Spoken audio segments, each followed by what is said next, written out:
दोस्तों, बहुत समय पहले की बात है।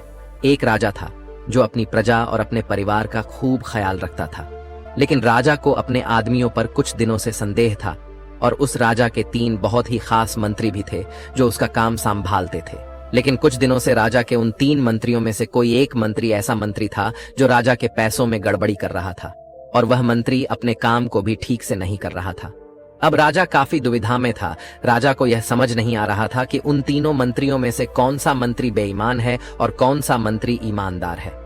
यह पता लगाने के लिए एक दिन राजा ने उन तीनों मंत्रियों को अपने पास बुलाया और कहा, देखो मंत्री जी, हमारा जन्मदिन आ रहा है, इसलिए आप तीनों को एक घने जंगल में जाना होगा और आप तीनों को एक एक बैग दे दिया जाएगा।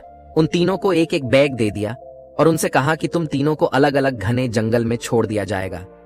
उस जंगल में तुम लोगों को फल के पेड़ को ढूंढना है और अच्छे अच्छे और ताजा फल से इस ठेले को पूरा भर कर लाना है और तुम तीनों के पास सिर्फ आज शाम तक का ही समय है। राजा के कहे अनुसार वो तीनों मंत्री को जंगल में छोड़ आए। उसके बाद वो तीनों मंत्री जंगल में आ गए। उसके बाद पहला मंत्री बहुत ईमानदार और मेहनती था, तो उसने राजा के लिए बहुत सारे अलग अलग और अच्छे और ताजा फल से अपने ठेले को पूरा भर लिया। लेकिन उसे यह सब करने के लिए बहुत मेहनत करनी पड़ी। उसने अपना काम पूरा कर लिया था। वह बहुत थक चुका था और उसने अपना काम ईमानदारी से भी किया था।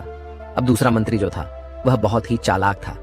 उसने सोचा राजा के पास इतना समय थोड़ी है कि वह यह सब जांच करे कि मैंने अच्छे फल लाए हैं या खराब, तो बिना ज्यादा मेहनत किए उसे जैसे ही फल जमीन पर पड़े मिले उसने वह अपने ठेले में रख लिया, बिना यह सोचे कि वह अच्छे हैं या खराब। जो उसे जमीन पर पड़े फल मिले थे वह बहुत ज्यादा खराब थे और वह आराम से पेड़ के नीचे बैठ गया। अब तीसरा मंत्री जो था वह बहुत ही ज्यादा बेईमान और आलसी था। उसने सोचा कि राजा सिर्फ ठेले की लंबाई और वजन ही देखेगा, यह नहीं देखेगा कि उस ढेले के अंदर क्या है और कितनी अच्छी और खराब चीजें हैं। तो उस तीसरे मंत्री ने बिना कुछ सोचे समझे अपने ठेले को सूखे पत्तों और कुछ छोटे छोटे पत्थरों से अपने ठेले को भर लिया और वह भी पेड़ के नीचे बैठ गया और शाम होने का इंतजार करने लगा। राजा के कहे मुताबिक समय समाप्त हो चुका था, शाम भी हो चुकी थी। अब वह तीनों मंत्री भी एक साथ अपने अपने ठेले के साथ राजा के महल में वापस आ गए।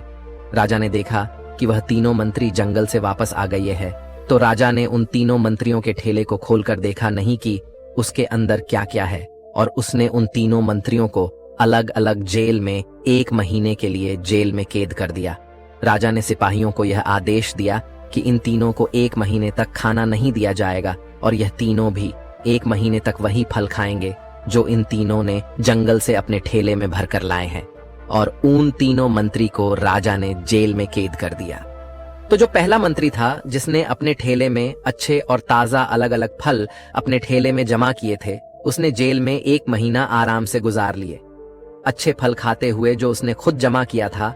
उसके बाद जो दूसरा मंत्री था जिसने बेकार और खराब फल अपने ठेले में रखे थे, उसे वही बेकार और खराब फल 1 महीने तक खाने पड़े और वह उस जेल में ज्यादा दिनों तक टिक नहीं पाया और बाद में वह खराब फल खाने की वजह से बीमार पड़ गया और उसकी तबीयत खराब हो गई।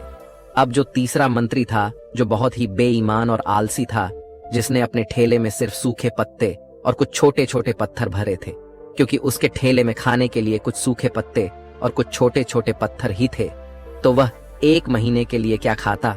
और तभी उसे अपने बेईमानी और आलस्य पर पछतावा होने लगा कि शायद मैंने उस दिन थोड़ी मेहनत करके इस ठेले में फल रख दिए होते तो आज मेरा ये हाल नहीं होता।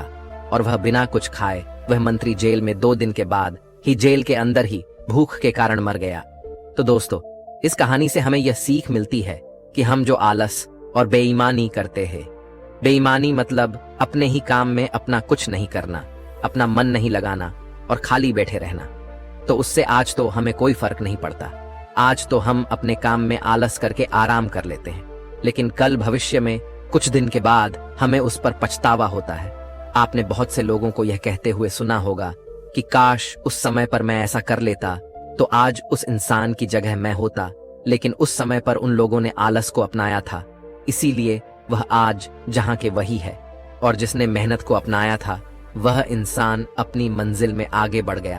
तो अपने काम के साथ बेईमानी और आलस्य बिल्कुल भी मत करो, उसके बाद तो हमें पछतावे के अलावा और कुछ भी नहीं मिलता। ये जो समय है ना, इसकी कीमत कोई नहीं लगा सकता है। हम लाखों रुपए देकर भी अपनी जिंदगी का 1 मिनट भी वापस नहीं ला सकते। इसीलिए इस समय का सही उपयोग करो। समय की एक अच्छी बात है और एक बुरी बात है। अच्छी बात यह है कि हम उसे किन चीजों में गुजारते हो, यह हमारे हाथ में होता है। और बुरी बात यह है कि समय गुजर जाता है और सभी के पास दिन में 24 घंटे होते हैं, गरीब के पास भी और अमीर के पास भी।